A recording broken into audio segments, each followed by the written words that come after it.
Sir, kasi kung mag-440 plus shipping, usually, uma-attract yung customer.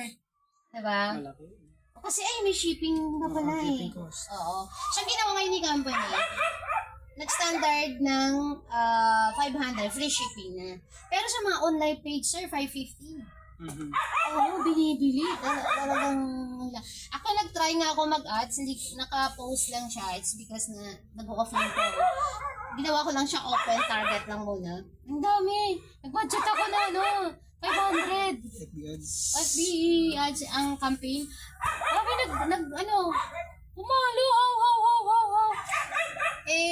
Hindi ko na kayang sagutin. Sabi ko, settle ko muna yung offline. So, naka-post muna siya. Tinry ko lang. Ang lakas.